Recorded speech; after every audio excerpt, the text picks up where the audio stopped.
It's nice to be with you. We're happy that you have decided to be here. Your anticipation about this has preceded your physical arrival. And so the non-physical part of you has come forward even before you dragged your physical bodies here. And so everyone here, and we have you outnumbered, is eager about this conversation, this longer than usual, exceptionally valuable to you and to us and to all that is conversation about creation, about being joyful, about remembering that life is supposed to feel good to you. Life is supposed to be fun because you are a creator in an environment you came to create in. And your own deliberate thinking of thoughts, your own deliberate setting of your own vibrational tone, your own personal, conscious integration into your time and space provides for you and for all that is continual new expansion. You are leading edge creators in a leading edge environment, and you can't slow or stop the leading edge, but you can personally not keep up with it.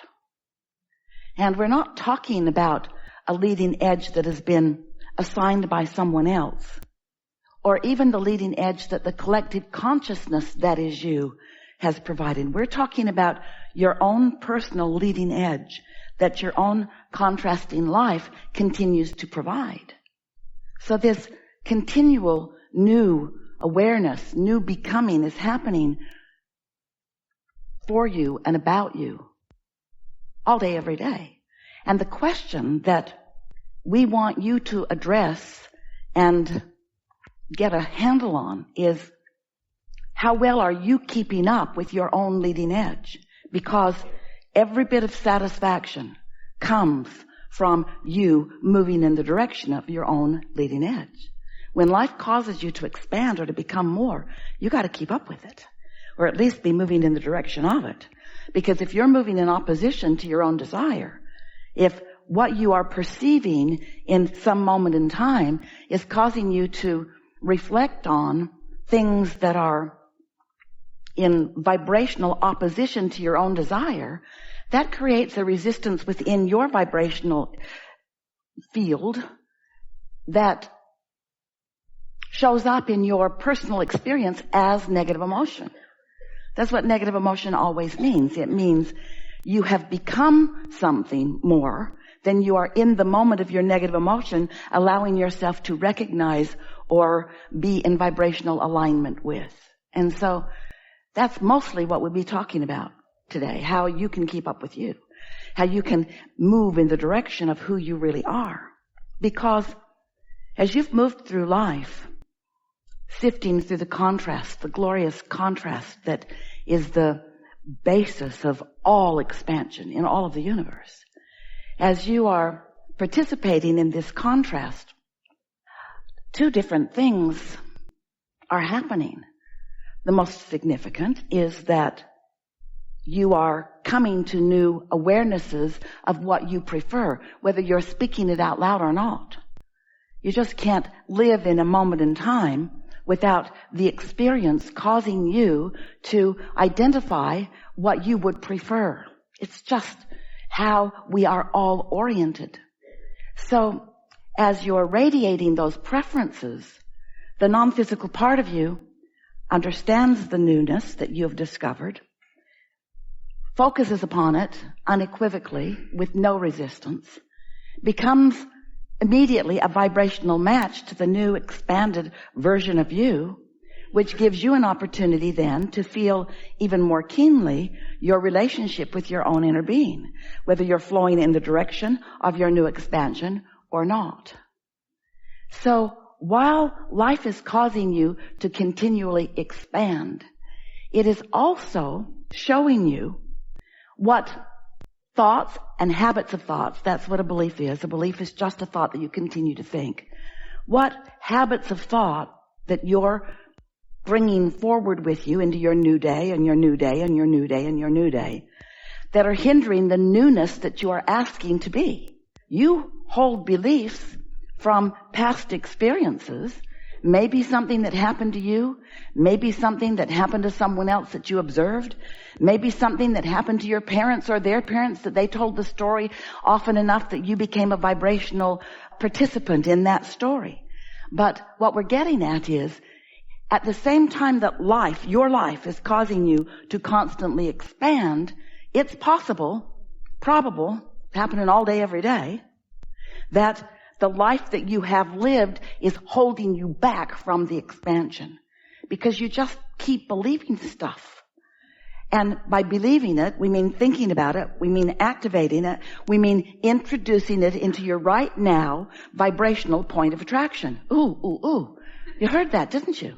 So if you want something but you believe in opposition to it, your inner being has already become the vibrational equivalent of what you want and is calling you toward it because there is this vibrational reality where all cooperative components are being gathered and you are being gathered. You are the launcher of the desire.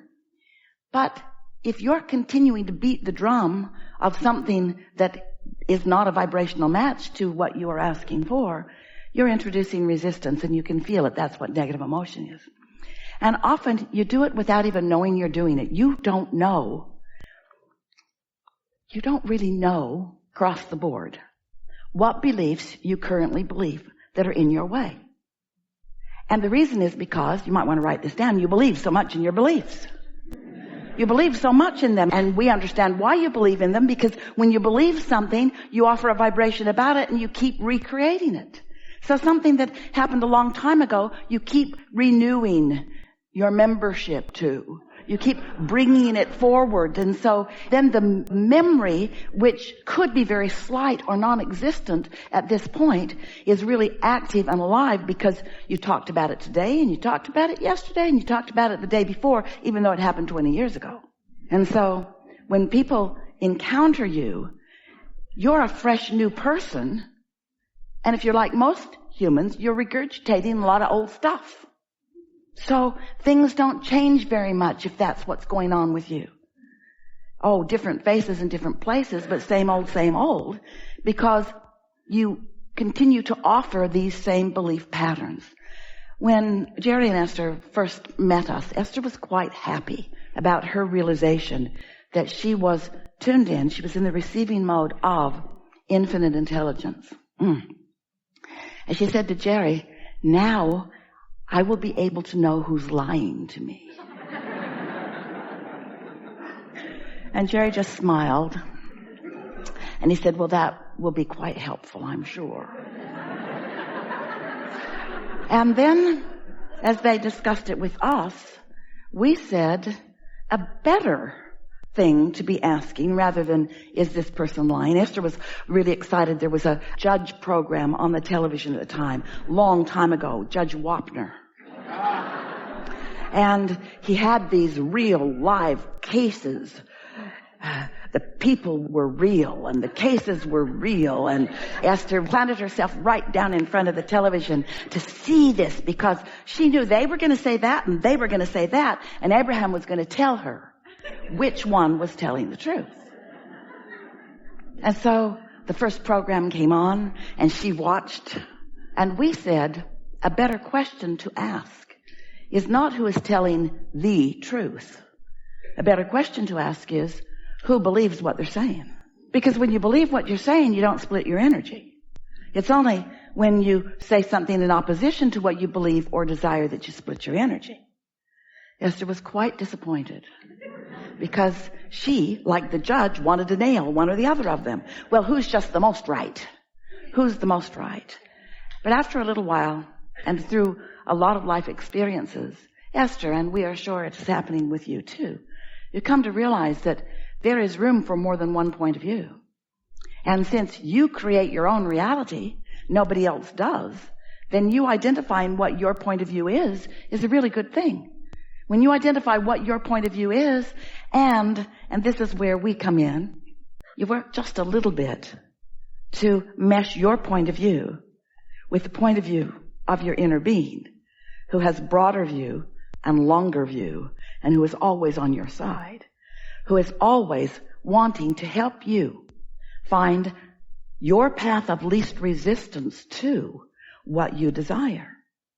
Your inner being is not standing in non-physical awareness like Judge whoever it is, trying to decide your rightness or wrongness or pin you to it or hold you to it or make you admit it. Your inner being is just living all day, every day with you, enjoying how your life is causing you to expand into ever increasingly new preferences. And then your inner being is holding the vibrational tone of that new preference so steadily that if you try just a little bit to get into vibrational alignment with who you really are, you'll be able to feel yourself click into place with your desire rather than oppose it with other beliefs. We have a quick story to tell you to sort of show you how simple and silly and how easy it is for you to hold yourself in opposition of something that you want. So here's an example of something that Esther has been living for about 10 years. Jerry and Esther bought a house and a house next to it in Southern California. Overlooks the ocean, very pretty place. And then they renovated both houses, one for them to live in and one for guests to come to play with them. And the guest house was renovated into a Tuscan theme. And part of it was a beautiful Satillo tile floor. And when Jerry and Esther chose the tiles, oh, they were spectacular. Just the attitude and just the look. And they were accented with little porcelain tiles, and it was such a pretty herringbone pattern that is laid, and it just took their breath away when they saw the sketch and realized what it was going to be, and then saw the tiles. Well, as it came time to lay the floor, the contractor could not find that tile, and so he bought a substitute. And the substitute was not glazed like the sample that they had seen, but he said to them, "Don't worry, we'll lay it and then we will seal it, and it will look the same." Well, it didn't look the same, didn't look anything close to the same. And Esther never liked it, and she always felt disappointment about it. And then she was worried about it not being sealed, and so they sealed it, but the seal wasn't good, and it didn't stay put, and chair legs would scrape across it. And Esther felt betrayed. Didn't get what she wanted. Didn't like it, but it was a lot of floor. Big space, even into the outside patios. Furniture is all down, rugs are all down, way disruption to take everything out and start over. And so rather than moving in the direction of what she wanted, or even rather than aligning with it, Esther stood in new desire and complained about the tile, but only when she saw it. So if you came to visit her, she would say, "Come on in. Floor's ugly."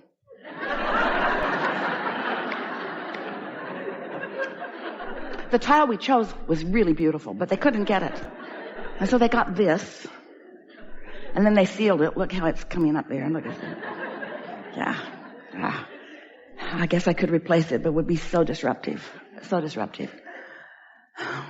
And so, even though it would be so simple to replace that floor, really, Esther's hardly ever even there.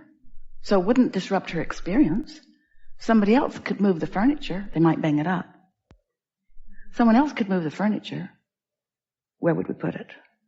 Someone else could move the furniture. They'll put it outside and they'll get rained on.